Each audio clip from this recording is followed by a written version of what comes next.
إن الحمد لله نحمده ونستعينه ونستغفره ونعوذ بالله من شرور أنفسنا ومن سيئات أعمالنا. من يهده الله فلا مضل له ومن يضلل فلا هادي له، وأشهد أن لا إله إلا الله وحده لا شريك له، وأشهد أن محمدا عبده ورسوله. أما بعد، فإن خير الكلام كلام الله، وخير الهدي هدي محمد صلى الله عليه وآله وسلم، وشر الأمور محدثاتها، وكل محدثة بدعة، وكل بدعة ضلالة، وكل ضلالة في النار. خۆشەویستان، ئاینە پیرۆزەکەمان تەنها نوێژ و ڕۆژ و حەج و ئەو شتانە نییە. ئاینەی پیرۆزی ئیسلام گرنگی بە هەموو شتەکان داوە. یەکێک لەو شتانەی کە بە پشتیوانی خوا ئەمڕۆ دەمەوێت باسی بکەم، چارەسەرکردنی دەردێکی ناو کۆمەڵگای ئێمەیە. زۆر بەمان کەمیە زۆر بەو دەردەوە دەناڵێنین. ئەویش ئەوەیەک لە کاتی تووڕەبوونە زۆر بەمان ئامادە نین لەبەر خاتری خوا ڕق و کینەی خۆمان بخۆینەوە لە بەرامبەر کەسێک کە هەڵەی بەرامبەرمان کردو. بێگومان خواردنەوەی ڕق و کینە بەچی دەبێت؟ بەوە دەبێت نە بە کردەوە نە بە قسە هیچ دەرنەبڕی. ئەگە گوێنت دا و دەست وەشان، ئەمە ڕق و کینە خواردنەوە نییە. ئەگە سوکایەتیت بە بەرامبەر کرد، ئەوە ڕق و کینە خواردن نییە. ڕق و کینە خواردن صیفات و ڕەوشتی ئەهلی بەهەشتە. خوای گەورە دەفەرمێ والکاظمین الغیظ والعافین عن الناس. ئەو کەسانە ئەهلی بەهەشتن، ئەو کەسانن بەهەشت بۆ کەسانە ئامادە کراوە کە صیفەتیان ئەوەیە ڕق و کینەی خۆیان دەخۆنەوە بەرامبەر بە کەسێک کە غەڵەتی بەرامبەریان کردووە و خەڵکیش عەفوو دەکەن، لە خەڵکی دەبورن. مەڵێ وڵات تەبیعەت ناگۆڕێ. ئەگە تەبیعەت نەگۆڕێ، ئیسلام بۆ چی هاتۆ؟ ئیسلام بۆ هاتووە بتکاتە پیاو، بتکاتە ئافرەتێکی ڕەسەن، بتکاتە کەسێکی باش و صیفەت جوان. ئیسلام چۆن مرۆڤ ناگۆڕێ؟ بەڵێ خوای گەورە دەفەرمێ ئەو کەسانە ڕق و کینەی خۆیان دەخۆنەوە کە ئەهلی بەهەشتن و خەڵکیش عەفوو دەکەن. بۆیە سبحان الله، خوای گەورە ئەوەی لەبیر نەکردووە، واتە ئەوەی واز لێ نەهێناوە لە قورئانی پیرۆزە کە ئینسان تەنها لەبەر خاتری خوا ڕق و کینەی خۆی بخواتەوە. ئەو ڕق و کینەی کە تۆ دەیخۆیتەوە بەرامبەر بە کەسێکی تاوانبار، خوا لە قورئاندا تۆماری کردووە، کەواتە بە کەمی مەزانە کە لەبەر خاتری خوا سەبرت گرت لەسەر هەڵەی کەسێک، گوێنت پێ نەدا، دەست نەوەشان، سوکایەتیت پێ نەکرد، ئەوە صیفەتی ئەهلی بەهەشتە. ئەوە بێغیرەتی نییە، ئەوە نامردی نییە، ئەوە سەرشۆڕی نییە، ئەوە صیفەتی ئەهلی بەهەشتە. صیفەتی خۆشەویستانی خوایە کە ڕق و کینەی خۆیان دەخۆنەوە. صیفەتی شوێنکەوتوانی شەیطانیش ئەوەیە گوێ نەدەن و دەسەوەشێنن، کەواتە هەڵی بژێرە کامیانت دەوێ. بۆیە ئەو ڕق و کینەی کە لەبەر خاتری خوا دەیخۆیتەوە، خوای گەورە لە قورئاندا تۆماری کردووە. ئەو تەحەموڵ و سەبرەی کە تۆ بەرامبەر بە کەسێکی هەڵەکار قسەت نەکردووە، غەڵەتت نەکردووە، خوا لە قورئاندا تۆماری کردووە کە شتێکە لە دڵایە. ئەو ڕق و کینە خواردنەوە لە دڵایە، بەڵام خوای گەورە تۆماری کردووە بۆ ئێمە، بۆی ئێمە صیفەتی ئەهلی بەهەشتمان تیا بێت. یەکێ لە پیاوچاکان، ئیمامی عەبدوڵڵای کوڕی عەون ڕەحمەتی خوای لێبێ، صیفەتی وا بۆ ڕۆژێک خاتمەکە و خزمەتکارەکەی کۆیلەکەی هات بۆی لای، وتی ئەی ئیمامی عەبدوڵڵای کوڕی عەون کە تابعینە، ڕەحمەتی خوای لێبێ، چاوی حوشترەکەت، وتی بارەکە الله فیک، وتی چاوی حوشترەکەم کوێر کرد، فەرمی تۆ لەبەر خاتری خوا ئازاد بە، ئەوە تۆم ئازاد کرد، بارەکە الله فیک، تۆ گوێ نەدەی، گوێن باشە. ئەگەر ئەمی لەبەر خاتری خوانە بایە، خۆ سزای خزمەتکارەکەی ئەدا، عەبدەکەی ئەدا، بەڵام ئینسان دەبێت تەبیعەتی خۆی بگۆڕێ. ڕقی خۆ تۆزێ کەمێ خۆت بگرە، کەمێ دقەیەکە، نیو دقەیە، کاکە من تۆ ڕەم 2-3 دقەیە، وەرە 2-3 دقە دنیا کاو لەبێ، خۆن تەقاندنی نەوەوی لانەی دقەیەکی پێ نەچێ. دقە و 2 دقە زۆرە، 10 سانی زۆرە بۆ خۆت تووڕەبوون. بۆیە قەت ئەگە 2 سانی تووڕەبووی مەتحی خۆت مەکە، قەت نەڵی تووڕەیەکە من کەمە تووڕێی هەر دقەی 2 دقەی خۆ چەندێکە خۆ ساڵی ناخایێنی کەواتە ئەگەر پێت خۆشە ئەهلی بەهەشت بی صفەتی جوانی ئەهلی بەهەشتت یابێ ئەوە ڕقوچینەی خۆت بخۆرەوە خەڵکی عەفو بکات چونکە خوا دەفەرمێ والله يحب المحسنين خوا ئەو کەسانی خۆشەوێ چاکەکارن کەواتە چاکەکار ئەو کەسەیە بەپێی قورئان نەک بەپێی عەقڵی تۆ ئەو کەسەی ڕقوچینەی خۆی دەخواتەوە خەڵکی عەفو دەکات خۆشەویستان خواردنەوەی ڕقوچینە بەرامبەر بە کەسێک بۆی کە هەڵە بەرامبەری نەکەی نە بە قسە نە بەکردەوە خۆت بگری چەند چرکەیەک خۆت بگری ئەبێتە هۆکارێک بۆی کە لە ڕۆژی قیامەتە سەربەرز بیت پرسیار لە هەر کەسێکتان بکەم ئێستا بڵێم کێ پێی خۆشە سەربەرز بێ لە دنیا و قیامەت هەمووتان دەست بەرزەکەن ئێمە پێمان خۆشە پێتان خۆشە فەرموو بیسەلمێنە پێت خۆشە سەربەرز بی لە ساحەی مەحشەر تەشبیهات نەبێ ئێستا لەناو ئەم مەجلیسە ئەگەر جومعە نەبێ غەیری جومعە کۆڕێک دروست ببێ لەو کۆڕا کەسێک لە ئێوە بانگ بکرێ چەندێ پێتان خۆشە 1000 نەفەر دانیشتووە کەسێک بانگ کاک فڵان کەس خەڵاتێک تەکەین وەرە پێشەوە لەنا ئەو هەموو خەڵکا تۆ بانگ کرێ چەندێ پێت خۆشە چەندێ پێی سەربەرزە بی دەی دڵنیابە لە قیامەت هەمان شت ڕووداتەوە بەڵام لەلایەنی مرۆڤەوە نا لەلایەنی خوای پەروەردگارەوە خۆشەویستی خوا فەرمێ صلی الله عليه وسلم لە حەدیثێکی صحیح جامع صغیرە هەر کەسێک ڕقوچینەی خۆی بخواتەوە من كظم غيظا وهو قادر على أن ينفذه دعاه الله على رؤوس الخلائق حتى يخيره الله من أي الحور العين يزوجه منها ما يشاء هەر کەسێک لەبەر خاتری خوای گەورە پێغەمبەری خوا فەرمێ صلی الله عليه وسلم ڕقوچینەی خۆی بخواتەوە بەرامبەر بە کەسێک کە دەتوانێت تۆڵیشی لێ بکاتەوە کەسێک غەڵەتێکی بەرامبەرم کردووە ئەتوانم جوابی دەمەوە ئەتوانم لێی دەم بەتوانم دەستی لێ بوەشێنم ئەتوانم تۆڵەی خۆمی لێ بکەمەوە بەڵام لەبەر خاتری خوا ڕقوچینەی خۆم دەخۆمەوە ئەوە بەس بۆ مەرجەی بتوانی تۆڵەی خۆت بکەیتەوە نەک بەرامبەر کەسێک دەسەڵاتت نییە ئەوە نا تو دەسەڵات نیە چیە جا ڕقوچینە خۆی ناخۆی کەیفی خۆت هیچ پێ ناکرێت بەڵام بەرامبەر بە کەسێک کە ئەتوانی تۆڵەی لێ بکەیتەوە ئەتوانی حەقی خۆتی لێ وەرگری بەڵام تۆڵەی لێ ناکەیتەوە غەڵەتێکی بەرامبەرت کردووە چەند غەڵەتێکی بەرامبەرت کردووە خۆشەویستی خوا فەرمێ صلی الله عليه وسلم لە ڕۆژی قیامەتە ئەو مرۆڤە لەسەر سەری هەموو خەڵکیەوە بانگی دەکرێت لە ساحەی مەحشەر دەڵێن فڵان کەس فڵان کەسی کوڕی فڵان کەس فڵان کەسی کچی فڵان کەس تۆ لە دنیادا فڵان ڕۆژ فڵان سەعات لەبەر خاتری خوا ڕقوچینەی خۆت خواردەوە بەرامبەر بە فڵان کەس کە هەڵی بەرامبەرت کرد قسەت نەکرد ڕەفتاری ناشرین نەنواند بێگومان پاداشتێکی گەورە وەرەگرێ بەڵام ئەگەر پیاو بێ ئەوە خوای گەورە مخەیەری دەکات لە ناو بەهەشتە حۆری بۆ ڕیزەکرێ حۆری فڵان کەس بە کەیفی خۆت ئەمانە هەمووی چیە هەڵە بژێری بیکە بە خێزانی خۆت لە پاداشتی ئەوەی ڕقوچینەی خۆت خواردەوە چی کەسێکت پێخۆشە لەم ئافرەتانە مارێکە بۆ خۆت دانەیەکتەوێ چەندێکتەوێ بۆ خۆت هەڵی بژێرە ئەمە پاداشتی تۆیە پێت خۆشە ئەمە بکەی هەم لە ساحەی مەحشەرا سەربەرزە بی خوا بانگت دەکات هەم لە بەهەشتا بە کەیفی خۆت خێزان هەڵە بژێری ترسی ئەوەت نییە خێزانم ڕازی نییە ئەوە نییە غیرە نییە حەسادەت نییە ڕقوچینە نییە 1000 ژنت هەبێ لەگەڵ خێزانەکەی دنیای خۆشتا زۆر ئاساییە ڕقوچینەوشت نییە بۆی لەوەکۆ نییە لێرە بترسی توش کێشە بیت ئەوە نییە بە کەیفی خۆت هەڵی بژێرەوە خێزانی خۆتە قەسر ئامادەیە ڤێلا ئامادەیە هەموو مەسروفێکت ئامادەیە و هیچ کێشەی مەسروفاتت نەبێت چەندێ خۆشە کەواتە ڕقوچینە خواردنەوە چاکە یا تۆڵەکردنەوە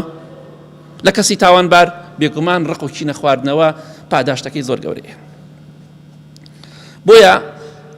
ئەوەی کە بە خواردنەوەی ڕقوچینە بە تووڕە نەبوون پێی دەگەی بە نوێژ و بە عیبادەت پێی ناگەی واتە نوێژ و عیبادەتی سونەت تۆ ناگەنێتە هەندێک پلۆپایە کاکە خەڵکەیە شەو نوێژەکە بەڵام ڕۆشتی جوان نییە لای خەڵکی ڕێزی نییە خەڵکیشەیە ماشەڵڵا ئەمەندە لەسەر خۆیە ئەمەندە نەرمونیانە یعنی کە ئەیبینیت ئەو ئیسلامە لە دڵتا شیری نەبێت هەستەکەی ئەو ئینسانە ئینسانێکی زۆر بە شەخسیەتە خاوەنی ڕێز و شکۆیە چونکە خۆڕاگرە ئەو دەقەیە خۆیەگرێ و تۆڕە نابێت کەواتە خۆت ڕاگرە با خەڵڵە لە فڵان کەس پیاوێکی عەسەبی و بێکەڵکە تووڕەیە عەسەبیە عەسەبیەتی پێمان خۆش بێ یا پێمان ناخۆش بێت لە منەوە تا گشتان هەر کەسێک بەپیت تووڕەبوونەکەمان ڕێژەی شێتیمان تایە چونکە تووڕەبوون هەموو شتێک ڕوەدات ئەوەی کە لە تووڕەبوون ئەیکەی دوای شەرمیلەکەی کەواتە جۆرێکە لە جۆرەکانی نیمچە شێتی بەڵام ئیتر هەیە زۆر هەیەکەم هەیەکە دەسەوە شێنە شتە شکێنێ ئەمە شێتی نیە شێتی چییە پارە بە پارەی خۆشتی کڕۆ شکێنێ بەڵام ئەو شێتێک کاتیە بەڵام ئەگە ئینسانی لەسەر خۆبێ عاقڵە تێگەشتۆ خۆڕاگرە خۆشەویستان کاتێک کە تۆ ڕقوچینەی خۆت بەرامبەر کەسێک دەخۆیتەوە وا نەزانی تۆ ضعیف شخصیتت ضعیفە تۆ کەسێکی لاوازی وا نەزانی تۆ کەسێکی لاوازی هەم شخصیتت نییە هەم ناتوانی تۆڵە لە بەرامبەر بکەیتەوە بۆیە کاتێک کە لەبەر خاتری خوار ڕقوچینەی خۆت خواردەوە تۆ بێگومان بەتەڵی تۆ پاڵەوانی تۆ بەهێزی ڕاستەقینەی پاڵەوانی ڕاستەقینە بەپێی شەرع ئەو کەسە نییە کەس ناتوانێت بەرامبەری بوەستێ لە حەدیثێکی صحیح بخاری مسلم داهاتووە خۆشەویستی خوا فەرمی صلی الله عليه وسلم بە سەحابەکان لەناو ئێوەدا پاڵەوان کێ پاڵەوان پیاوی بەهێز کێ وتیانەی پێغەمبەری خوا صلی الله عليه وسلم پاڵەوان ئەو کەسەی هیچ کەسێک ناتوانێت بەرەنگاری ببێتەوە واتە هەر کەسێ شەڕی لەگەڵا بکات دەیکوژێ هەر کەسێ زۆرانی لەگەڵا بگرێت دەیدا بە زەویدا پاڵەوان لای ئێمە ئەو کەسەیە هیچ کەسێک ناتوانێت بەرەنگاری ببێتەوە ئەو پاڵەوانە پێغەمبەری خوا فەرمی صلى الله عليه وسلم قال ليس بذلك ولكنه الذي يملك نفسه عند الغضب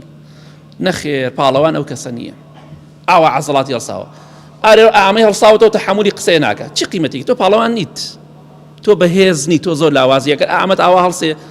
بد ئام دوو عەزەڵاتە بدا لێک تۆ پاڵەوان نیت چونکە تۆ تەحەمولی بچووکتری قسە ناکی پاڵەوان پێغەمبەری خوا فەرمی صلی الله علیه وسلم ئەو کەسە نییە کەس ناتوانێت بەرامبەری بوەستێ پاڵەوانی ڕاستەقینە ئەو کەسەیە لە کاتی تۆڕەبوونا خۆی بگرێ ئەوە پاڵەوانە چونکە دەست ناوەشێنێ چونکە تەسەڕوفاتی شێتانە ناکە پەلاماری خەڵک نادا وا بووینە با بە خۆماندا بچینەوە ئەو پاڵەوانی ڕاستەقینەیە کەواتە پاڵەوان ئەو کەسەیە خۆڕاگر بێ پیاوێک جوێنی دا بە ئیمامی عومەری کوڕی عەبدولعەزیز کە یەکێک لە خەلیفەکانی ئیمانداران ڕەحمەتی خوای لێبێ زانایەکی گەورەی تابعینە مەشهوور و بەناوبانگە پیاوێک جوێنی پێدا بۆیە جوێن بە ئێمە بدرێ ئاسایی ئێمە لە چاوانە هیچ نی پیاوی دیسکۆش نین ئێمە لە چاو ئەم پیاو چاکانە ڕەحمەتی خوایە نەبێت جوێنی پێدا جوێنی ناشرین فەرمووی لەولە القیامەة لەئەجەبتوکە مەڵێ تەبیعەت ناگۆڕێیە مەڵێ دین کاریگەری بەسەر خەڵکەوە نابێ وەڵا دەیگۆڕێ بەڵام کەسێک بەڕاستی وەریگرێ ئەگەر دین بەوە وەرگرم بەخوا نوێژ نەکەم حەیامە چێ ئەگەر لە ترسی ژنەکەم بێ بۆ جومع و جەماعەت و بۆی لای خەڵک باسم نەکات چونکە خەڵکێکەیە ژنەکەی لە ماڵ بە زۆر دەریەکە ئەڵێ بەخوا نەڕۆی لای خەڵکی لەم جومعە ناکە ئەمانە ناڵێم ئەمانە تەبیعەتیان ناگۆڕێت چونکە دین کاریگەری نییە بەسەریانەوە براژن دەست خۆش بێ هەموو جومعە لە ماڵ دەریکە هەموو جومعە لە ماڵ دەریکە ئەم پیاوە جوێنی پێدرێ فەرمووی ئەگەر قیامەت نەبوایە وەڵامم ئەدایتەوە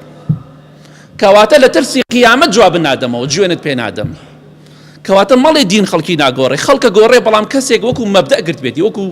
مەبدەئێکی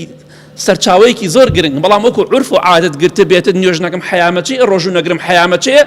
ئەوە نەکەم حەیامەچێ ئەوە دین کاریگەری بەسەر تۆ نابێ وەقە هەزار حەج بکەی هە ناگۆڕی چونکە تۆ وەکو عورف و عادەت گرتوتە ئەوە ڕێزە ئەوە شکۆیە ئەوە حورمەتە لە ترسی خوا نەبێ لەبەر ڕۆژی قیامەت نەبێت جوابی جوێنەکەت ئەدەمەوە بەڵام لەبەر قیامەت جواب نادەم ئەمە پاڵەوانە کەسی غەڵەتێکی بەرامبەرت کرد جا تۆش جوێن بدەی لەگەڵ فەرق چییە بەخوا هیچ فەرقێکت نییە ئەو جوێنیدا تۆ جواب بدایەوە بۆ کەسێکی وەشان بۆ کەسێک لێ دەکاتە فەرقتان چییە زڵمی لێت کردو بیدە دەست خوا ناشرینتی کردووە بیدە دەست خوا چونکە ئەگەر کەسێکی کاریگەر نەبی لە دڵی بەرامبەردا بەرامبەر ناشرینە ناکە بۆیە چۆن دڵی کاریگەری تۆ لەسەر جەرگ و دڵی هێتی بۆیە ئەوە ناشرینت کە کەواتە گوێی پێمەت یا ڕەبی خوا لە گوناهکانمان خۆش بی لە گوناهی دایک و باوک و مردوەکانمان خۆش بی یا ڕەبی خوا لە کاتی تووڕەبوونا سەبرمان پێبەخشی یا ڕەب العالەمین ئامین ئامین ئامین الحمد لله والصلاة والسلام على رسول الله وعلى آله وصحبه ومن والاه خۆشەویستان خواردنەوەی ڕقوکینە بەوە دەبێ کە بە قسە هیچ نەڵێی بەکردەوەیش هیچ نەڵێی هیچ ئەنجام نەدەی. ئەم خواردنەوەی ڕقوکینەوەی لەبەر خاتری خوا ئەو چەند چرکە و دەقەیە خۆت بگری پاداشتێکی زۆر گەورەی هەیە گوێ بگرن. لە حەدیثێکی صحیحدا کە لە سیلسیلەی صحیحە هاتووە خۆشەویستی خوا فەرمێ صلی الله عليه وسلم ومن كف غضبه ستر الله عورته. هەر کەسێک ڕقوکینەی خۆی بخواتەوە تووڕێیەکەی خۆی بخواتەوە خوای گەورە سەتر و عیب و عارەکانی دەکات لە دنیا و قیامەت. ها چه پاداشتێکە؟ تەنها دەقەیە دوو دەقە لەبەر خاتی خوا خۆم گرت خوای گەورە هەرچی عیب و عار و کەم و کوڕیم هەیە لە دنیا و لە قیامەت سەترێکە و ئیشارێتەوە لای خەڵکی لە ڕۆژی قیامەت حەیام نابە لە دنیاشە فەزح مناکات. کەواتە ئەمە پاداشتی یەکەمت. ومن كظم غيظه ولو شاء أن يمضيه أمضاه ملأ الله قلبه رجاء يوم القيامة. هر کەسێکیش ڕقوکینە و تووڕەیی خۆی بخواتەوە لە کاتێکا ئەتوانێت تۆڵە لە بەرامبەری خۆی بکاتەوە بەڵام لەبەر خاتری خوا هیچ ناڵێ و هیچیش ناکات نە بە قسە نە بەکردەوە. ئەشتوانێ قسە بکە جوابی بەرامبەر بداتەوە بەس نایکە. ئەتوانێ کردەوەی ناشرین بەرامبەر کابرا بکە نایکات. لە پێش هەموو کەسێک لە هەموو کەسێک در خێزانەکەی خۆت مناڵەکانی خۆتە کە ڕقوکینە بەرامبەریان بخۆیتەوە بە هەمان شێو پاداشتە خوا پاداشتت داتەوە. خێزان بەرامبەر بە پیاوەکەی پیاو بەرامبەر بە خێزانەکەی بەرامبەر بە کەس و کارەکەت. خۆشەویستی خوا فەرمێ صلی الله عليه وسلم ئەو کەسەی ئەو ڕقوکینە و تووڕەیی خۆی بخواتەوە خوای گەورە لە ڕۆژی قیامەتە دڵی پڕ ئەکا لە ئومێد و هیوا و ڕجا واتە ترس لە دڵیان نامێنێ لە ڕۆژی قیامەتە. پێت خۆشە لە ساحەی مەحشەر ترس لە دڵت دەرکرێ پێت خۆشە بیسەلمێنە ڕقوکینەی خۆت خۆر تەحمولکە. ڕقوکینەش لە کاتێک ئابێ کابرا غەڵەت بەرامبەرت کە من ڕێزم لە تۆ کردو ئاوام بۆ تۆ کڕۆ ڕقوکینەی چی ئەبێ کابرا غەڵەت کا بەرامبەرت ئەبێ هەڵە بکا بەرامبەرت ئەو کاتە ڕقوکینەی خۆت بخۆیتەوە. مەڵێ بێڕێزی پێم کردو من باسی ئەو کاتەم کە بێڕێزی بەرامبەر تەکرێ باسی ئەو کاتە ئەکەم کە جوێنت پێدرێ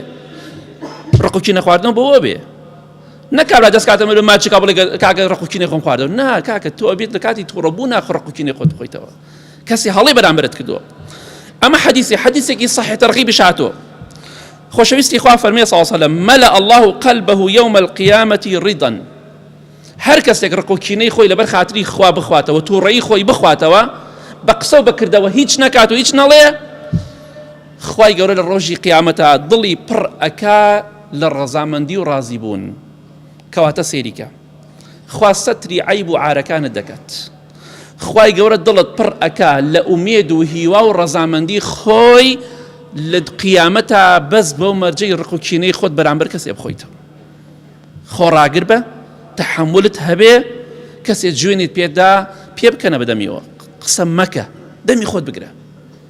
گەنجێک دەڵێ مانگی ڕەمەزان بوو بەردەم دوکانێکا ڕۆشتم گۆرانەیەکی زۆر بە قۆت خراپە سەری کابرایەکی دوکاندار منیش بە خۆشی بە کابرام وت وەڵا ڕەمەزانە ئەگە تۆزە کزیکەی خەڵکە بە ڕۆژووە باگ و نەحبار نەبێتی بەسەر چاو کزی کرد وتی تۆ سەر ڕۆشتم بە هەمان شێوەیەکی تریش دیجێکی داگیسانووە مانگی ڕەمەزان لە بازاڕە وتی بەوەکەیشم وت براکەم تۆزە کزیکە هەر بە شێوەیەکی نەرمونیان و خۆش وتم کزیکە خەڵک بە ڕۆژوو برای بەڕێزم باگ و نەحبار نەبین بە ڕۆژوین دوو لە ڕی بەڕێزان وتی تفێکی کرد ناو چاوم کابرا تفێکی کرد ناو چاوم وتی منیش ئاوا پیاو وتی پیاو ماچێکم بۆ هەڵدا بۆ کابرا تفێکی کرد ناو چاوم وتی کابرا ئاوا سەری داخست هەتا ڕۆژم سەری بەرز نەکردەوە چونکە زانی غەڵەتی کرد ئەگەرمی تفەکەی تێ بکردایە شەڕی دەستەوەی خە دروستە بوو ئەوە ڕقوکینە خواردنەوەیە ئەو کاتی غەڵەت بەرامبەرت کراوە. برای بەڕێزم خوای گەورە سەتر دەکات خوا دڵت خۆشەکە لە قیامەت دڵت پڕەکە لە هیوا و ئومێد ترسی قیامەتت نامێنێ بەس تەنها ڕقوکینەی خۆت بخۆرەوە. کەواتە ترس نامێنێ لە ساحەی مەحشەر لە محاسەبە لە پردی سیرات لە جەهەنم لە سزای خوا چونکە تۆ لە دنیادا ڕقوکینەی خۆت خواردەوە. پێت خۆشەوە دەستکەوێ خوا ئەمینت کاتەوە لە قیامەت لە دوای مردنت ئەمین بی نەترسی لە هیچ ناخۆشێکی قیامەت فەرمو ڕقوکینەی خۆت ئەمڕۆ بخۆرەوە نەک دوای 2 دقە 3 دقە یەکسەر فەوری غەڵەت نەکەی کە غەڵەتە کرد بە دەم و بەکردەوەکانت تۆ نەتخواردەوە. ئەم حەدیثانە هیچی شمولی تۆ ناکە. کاتێک کە ڕق و کینەی خۆت دەخۆیتەوە فکری ئەوە نەکەیتەوە، ئەوە بە بیرتان نەیە کە تۆ زەرەرت کرد، تۆ زەعیف بووی، تۆ لاواز بووی، شەخسیەتی خۆت دابەزاند. تەنەزولکردن بەڕاستی ئەگە لەبەر خاتری خوا بێ بەرامبەر کەسێکی هەڵەکار تەنەزولکردن هیچ تەنەزول نییە، بەڵکو بەرزبوونەوەیە. خۆمان پێڵێن تەنەزول واتە دابەزین، بەڵام خۆی لە ڕاستیە بەرزبوونەوەیە. تەنەزول نییە، بەڵکو تەرفیعە نەک تەنزیل. خۆشەویستی خوا فەرمێ صلی الله عليه وسلم لە حەدیثێکی صحیح ترغیبە: ما من جرعة أعظم عند الله من جرعة غيظ كظمها عبد ابتغاء وجه الله. هیچ خواردنەوەیەک نییە، هیچ واتە ڕق و کینە خواردنەوەیەک چۆن ئینسان شتێک دەخواتەوە، هیچ خواردنەوەیەک نییە بەقەت ئەوە لای خوا گەورە بێت، خۆشەویست بێت کە ئینسان لەبەر خاتری خوا ڕق و کینە و تووڕەیی خۆی بخواتەوە. کەواتە گەورەترین کردەوەیە کە تۆ ئەنجامی بدەی لە دوای فەرزەکان ئەوەیە کە تۆ لەبەر خاتری خوا ڕق و کینە و غەزەبی خۆت بخۆیتەوە بەرامبەر بە کەسێک لەبەر خاتری خوا، کەواتە لای خوا تۆ زۆر گەورە دەبی کاتێک کە لەبەر خاتری خوا ڕق و کینەت خواردەوە بەرامبەر بە کەسی هاڵی بەرامبەرت کردووە. ئیمامی ئەحمەد ڕەحمەتی خوای لێبێ دەفەرمێ براکەت عەفووکە، لێی ببوورە، چی سوودێک بە تۆ ئەگەیەنێ لە ڕۆژی قیامەتە براکەت خوا عەزابی بدا، براکەت خوا عەزابی بدات، چی سوودێک بە تۆ دەگەیەنن؟ نمونەیەکتان بۆ دەهێنمەوە. کەسێک لەم دنیای تۆ ڕق لێتی، حەزە پێی نییە، ئەڵێ گردنی ئازا ناکەم، ئەگە بیێنە بەرچاو دڵێن فڵان کەس ئەوە 5 لیتر 10 لیتر بنزین ماکردە ملی فڵان کەسە، گردنی ئازاکە یا شقاتێکی بێورین یا چرخێکی بێورین، قەنەعەتم وایڵی گردنی ئازابی مەی سووتێن گوناح. دەی چی ئیسفادەیەکی کابرا لەوانەیە بەهۆی ئەوەی کە تۆ عەفووی ناکەی بڕاتە جەهەنەمەوە. دەی عەفووی کەی ئینشاءڵڵا لێ بوردە بە بەرامبەر بە خەڵکی لێ بوردە بە. زڵمی لێت کرد ئەتوانی دوعای لێ بکەی، ئەتوانی لێشی خۆش بی، بەڵام بۆت نییە جوێنی پێ بدەی، بۆت هەیە دوعای شەڕی لێ بکەی، کەسێ زڵمت لێ بکە، دروستە، دروستیشە گردنی ئازاکەی بۆ خۆت ئازاتی. جا بۆیە ڕق و کینەی خۆت بخۆرەوە بەرامبەر بە خەڵکی کە غەڵەتێ بەرامبەرت دەکەن، بە تایبەتی کەسێک کە خۆشەویستی تۆیە لەگەڵ تا ئەژی. خۆشەویستان ئاخر خاڵ ئەی ئەو کەسەی کە ڕق و کینەی خۆت دەخۆیتەوە، ئەی ئەو کەسەی کە ڕق و کینەی خۆت دەخۆیتەوە، تووڕەیی خۆت دەخۆیتەوە لەبەر خاتری خوا، وا نەزانی تۆ نەفسی خۆت زەلیل کردووە، شخصیەتی خۆت شکاندووە بەوەی کە فڵان کەست عەفو کردووە و تۆڵەت لێ نەکردوێتەوە، عەفوت کردووە، بە کەمی مەزانە، بەڵکو گوێ بگرە. خۆشەویستی خوا فەرمێ صلی الله عليه وسلم لە حەدیثێکی صحیح مسلمدا: وما زاد الله عبدا بعفو إلا عزا. هەر کەسێک خەڵکی عەفو بکە خوا بەس عیزەت و سەربەرزی بۆ زیاد دەکات، کەواتە بەو تەنەزولە بۆی کە وەڵامی خەڵکی نادەیتەوە، نە بە قسە نە بە کردەوە، کەواتە تۆ خۆت زەلیل نەکرد، لای خوا زۆر بە عیزەت و بە غیرەتی پاڵەوانی تۆ، چونکە لای خوا بەرز بیتەوە، با لای خەڵکی نزم بیتەوە، فڵان کەس تەنەزولی بۆ فڵان کەس کرد، لای خوا بەرز بیتەوە، گوێی بە قسەی خەڵک مەدە. یەکێک لەو پیاوچاکانەی کە ئیمامی ئیبن تەیمیە ڕەحمەتی خوا لێبێ کاتێک کتابی ئەلئیستیغاثەی دانا، کتابێکە باسی ئەوە کە پەنا بە غەیری خوا مەگرە، لە غەیری خوا مەپاڕێرەوە، داوای یارمەتی لە غەیری خوا مەکە، تەنها پەنا بەخوا بگرە. یەکێک لەو کەسانەی کە ناوی ئیبن البەکری سۆفی بوو، ئیبن البەکری لەگەڵ جەماعەتێکە لەسەر ڕێگا بۆی دانیشتن، چونکە ئەوەڵێ خوا پەرستن، ئەمانە شەڵن هاوار بۆ غەیری خوا بکەن. ئیبن البەکری السوفی کابرایەکی ئەوە ناوەکەیەتی لەگەڵ جەماعەتێک لە هاوڕێکانی خۆ و هاوفکرەکانی خۆیان بۆی دانیشتن بۆ ئیمامی ئیبن تەیمیە، کە ئیمامی ئیبن تەیمیە هات ڕەحمەتی خوا لێبێ گرتیان بە هەمویان زۆریان لێدا، یانیان خوێناوی کرد بە دڵی خۆیان لە ئیمام ئیبن تەیمیە، چونکە زۆر بوون ئەمش تەنیا بوو، کەمینیان بۆ دانا. کاتێک کە ئەم شتە بەڵاو بۆ ئیمامی ئیبن تەیمیە کەوتە سەر جادە، چۆن دەڵێ لەسەر جادە و لەسەر کۆڵان کەوت، گیانی هەمووی خوێناویە، خوێنی لێ دەڕوا، سەری شکاوە، گیانی هەمووی شکاوە لێ دراوە، خەڵکی لێی کۆبوونەوە. سەربازەکانی دەسەڵات هاتن وتیان ئەمە کێ وای لێ کرد؟ وتیان ئیبن البەکری سۆفی وای لێ کرد لەگەڵ جەماعەتی خۆیان. ئیبن تەیمیە وتی وازی لێ بێنن، وتیان بەخوا وازی لێ ناێنین، تۆ حەقی خۆت گەردنی ئازاکە، بەڵام ئێمە حەقی خۆمان لێ خۆش نابین مادەم سوکایەتی بە تۆ کرۆ بە چەند کەسێ لە تۆیان داوە. ئەمجا سەربازەکان بڵاو بوون و لە هەموو شوێن چۆن ئەمڕۆ پۆلیسە گەڕێ، ئاوا گەڕان بۆ ئیبن البەکری سۆفی و جەماعەتەکەی بیان گرن، ئەوانەی کە بەشداریان کردووە لەم تاوانەدا. ئیتر قاچاق بوو ئیبن بەکری سۆفی لەگەڵ جەماعەتەکەی قاچاق بوون، شوێن نەما بۆی بچێ ئیلا وتی ئەڕۆم بۆ شوێنێک، شوێنەکە کوێ بێ باشە، چوو ماڵی ئیبن تەیمیە ڕەحمەتی خوای لێبێ. ئیبن تەیمیە داڵدەیدا فەرمی وەرە ماڵەکەی من بۆی نەتگرن، عەزیەتن نەدەن. ئەوە ئیسلام نەک شڕوشێتێکی ئەمن و تۆ ڕابین و هەڵا بێ هەڵا بەزینەوە دەستەوە شێنین، ئەوە ئیسلام نییە، ئەوە شەیتانە زاڵ بۆ بەسەرمانە. ئیبن البەکر لە ماڵی ئیبن تەیمیە خۆی شاردەوە، ئیبن تەیمیە فەرمی وەرە لە ماڵی منە خۆت شارد، چونکە بۆ ماڵی من تەئکید بەنایەن.